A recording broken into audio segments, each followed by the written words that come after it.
Greetings, everyone. My name is Sandra Gudza. You can also call me Auntie Sandra. And today I'm going to be taking you through identifying community needs honor. So the community is the area in which you live in, the neighborhood in which you stay. And we're going to try and see if we can identify what needs the various communities we live in have. So we have about 6 requirements that we are going to go through today. And I'm just quickly going to read those. We are going to read Matthew chapter 9 from verses 35 to verse 38. And then we are going to do a physical assessment of the area that we are going to identify our needs in. So one of the things that we are going to do is to select an area. You can easily select the area that you currently stay in. And then as we go forward, we are going to do what is called filing the area. We'll find out more about that as to what we'll be doing. We are going to try and see if we can be aware of the area. Where are we? What's happening in that area? Who stays there? That's also one of our requirements. The other thing that we're going to do in this honor is we're going to check the needs of the community. What does the community around us need? We need to keep our senses alert, keep our eyes open, keep our ears open, and see what our community needs. And then definitely last but not least, it's very important to share what you'll have found out in your research. So let's dive right into it. So our first requirement there requires us to read Matthew chapter 9 from verses 35 to verse 38. And I'm going to read in your hearing. Let me just get to that chapter.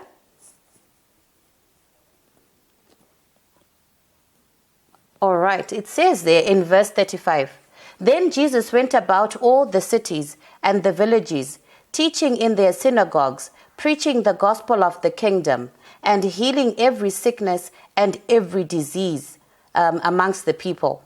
But when he saw the multitudes, he was moved with compassion for them, because they were weary and scattered like sheep having no shepherd.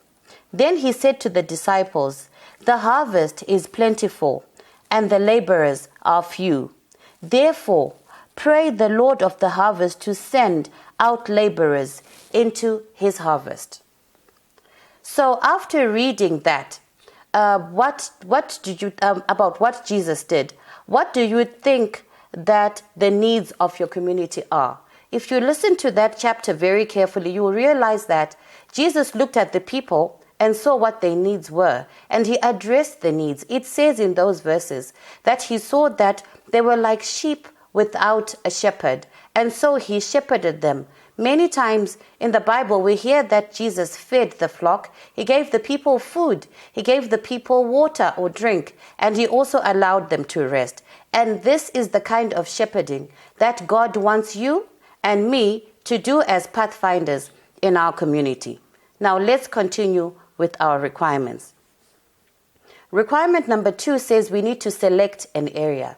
So I currently stay in Hatfield, and this is a small community in Harare South. And in this community, I am then required to do several things. And one of these things is to profile or to file the area. Now, when it comes to filing the area, what am I going to be doing? I need to get to understand who stays in the area. So we do what is called demographic profiling. Now, when we're talking about demography, we're talking about statistics such as the gender of people, the age groups that they fall in. Are they employed? Are they students? Are they retired? What do they do with their spare time? And then economically, what do they do? Are they contributing to what we call the fiscus? Are they employed, like I previously said? So this is what we do when we are profiling the area. Now, there may be some information that we cannot find easily on our own. For example, when it comes to mapping the area, you'd need to talk to the local councils. They can assist you with the map of the area. So in my case, I would go to Hatfield Council, and they can give me an area of the outline or the outlay of the Hatfield suburb in its entirety. What we can also do is, if we speak to community leaders, we will be able to get this very same information. And then you also need to find the public health statistics. we usually have clinics in the local area. These are the ones that are run by the local councils. And these clinics will be able to give you statistics of the people that visit them. Some of the information you can get, for example, is if there are any members of the community that have chronic illnesses. And these ones are illnesses such as hypertension, illnesses such as diabetes, illnesses such as asthma. And these people usually come regularly to be treated at the local centers. So that is what filing would be all about.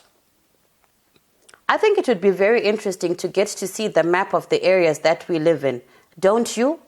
I wonder how many people you will find that are employed, or how many people are self-employed, or how many people are students, or better still, how many people simply sit at home like the old people do and enjoy the sunshine.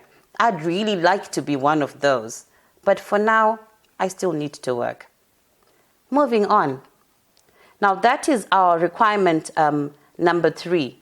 Number 4 is very interesting because you're going to have to do a lot of walking around and a lot of talking to people. Remember when I started, I spoke about using your senses. You need to be aware of the area.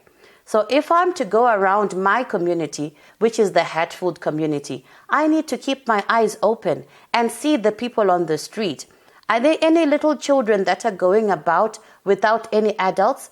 Are there any disabled people that are using wheelchairs and going around the community?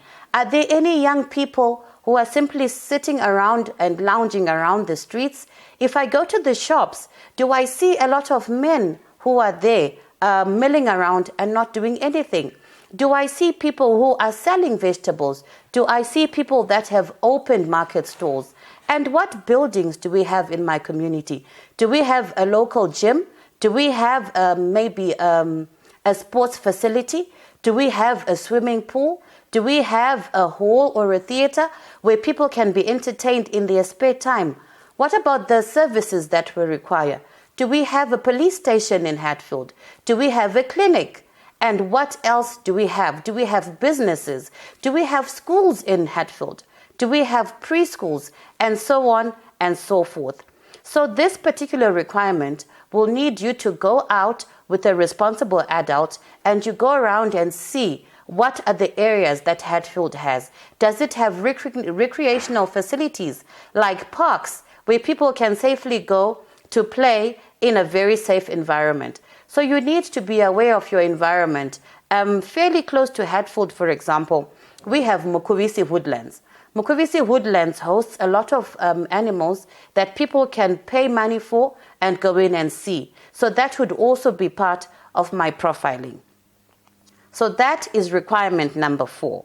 It's very intensive and it's very time consuming, but it can be a whole lot of fun. And you could actually do this as a club and enjoy yourselves whilst you're at it. Now to move on. We need to check the needs of the community. If you look around, what could be the needs of your community? One such need that I have found in my community is that there's a lot of litter around. There is litter virtually everywhere. And it would be really good if I could be able to take note of that and ensure that litter is picked up in my community. You can also find that in a community, such as my community in Hatfield, we have a lot of retired people. And most of them may struggle to get around to buy groceries, to get their drugs, to even go for checkups. And that could be something that I could easily assist with. But I'm getting far ahead of myself. That's in yet another requirement. So you need to go around and check the needs of your community. You can find that the needs of your community are what are called felt needs. The needs that the people in the neighborhood feel that they have. So, for example, they can say, well, we think we need a safer neighborhood. We've had a lot of break-ins in this area, and that would be a felt need. And then you can also have what are known as perceived needs, what people see as needs that they may have. So you need to list all these needs and then make sure that these are things that can easily be articulated and can easily be taken care of.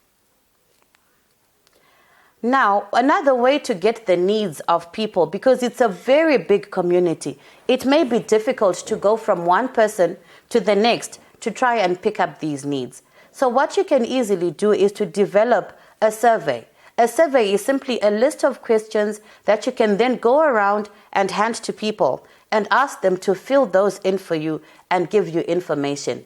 You don't necessarily need to ask for their names, because if you ask for names, some people may be shy and will not want to tell you the truth. So you can just write a number of questions and ask them, what are the needs that you have in this community? What do you think a group of young people could help you with? And then you could easily then go around, collect those sheets of paper, and there you have it. You have the needs of your community. Right. This is the very last requirement, and it's very simple. I want to believe it's been fun so far. Now, the last thing that you need to do is to share your research. And how do you do that? You can simply compile a PowerPoint presentation. And in this PowerPoint presentation, you are then listing everything that you've discovered from the people that you've spoken to. For example, you can then write Hatfield community, because the needs that I saw for the community were A, they needed clean water, B, they needed good or efficient refuse collection, C, they also needed efficient transportation. And then in that presentation, you can then list what you can do as a Pathfinder to help with these needs. Unfortunately, we may not be able to help with everything, but there are some things that we can help with. Litter picking, for example, we can easily assist with that. And then for the elderly people that have learned to know us and who trust us in everything that we do, we can help get their medication. We can also help them get their groceries delivered to their homes. Now, that's something we could easily do as a club. So there you have it, Pathfinders. We could easily lend a helping hand to the people within our community. Not only will they know that we are there for them, but they will also be thankful for God's little angels that God sends to assist them in everything that they do. Happy hunting as you go about identifying your community's needs, and be willing to be helpful all the time. Goodbye for now.